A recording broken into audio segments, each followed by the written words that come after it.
ગરમીઓ માટે ઠંડા ઠંડા રૂ જેવા પોચા દહીં વડા બનાવીશું એકદમ હલવાઈના રીતે. ડિટેલ રેસિપી મેં ટાઇટલ પાસે આપેલી છે. તો જો તમારા દહીં વડા અંદરથી હાર્ડ થઈ જતા હોય તો આ ટિપ્સ અને ટ્રિક સાથે બનાવજો, પરફેક્ટ એવા બનશે. તો અડદની દાળને તમારે 3-4 કલાક માટે પલાળી દેવાની. પછી એમાંથી પાણી એકદમ નિતારી 2-3 ચમચી પાણી થોડું થોડું કરી ઉમેરી અને સ્મૂધ એવું ખીરું તમારે આ રીતે વાટી લેવાનું છે. આ રીતે હવે એક પ્લેટમાં તમારે કાઢી લેવાનું. એમાં જીરું અને આદું ઉમેરીશું. તો મીઠું આપણે અત્યારે નહીં ઉમેરીએ અને મીઠાવાળા પાણીમાં ડીપ કરીશું.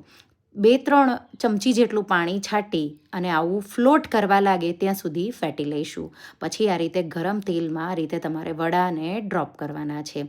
તો તેલ હલકું મીડિયમ જ ગરમ કરવાનું છે, એકદમ તમારે ગરમ નથી કરવાનું. અને ગેસની ફ્લેમ મીડિયમ ટુ લો સાઈડ રાખીને જ તમારે આ વડાને ફ્રાય કરવાના છે. તો હાઈ ફ્લેમ કરશો તો અંદરથી કાચા રહી જાય, એટલા માટે તમારે એ ધ્યાન રાખવાનું. અને પાણીની છાટ તમારે થોડી ઉમેરી દેવાની.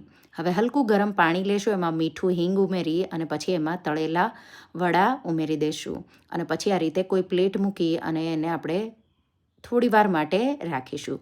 દહીંને આ રીતે ફેટી લેશું શુગર કે સાકરનો પાવડર નાખીને.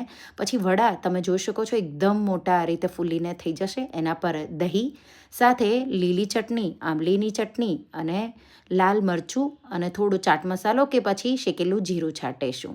તો ડિટેલ રેસિપી તમે ચેક કરજો, ચટણીઓ પણ છે એમાં. Thank you for watching.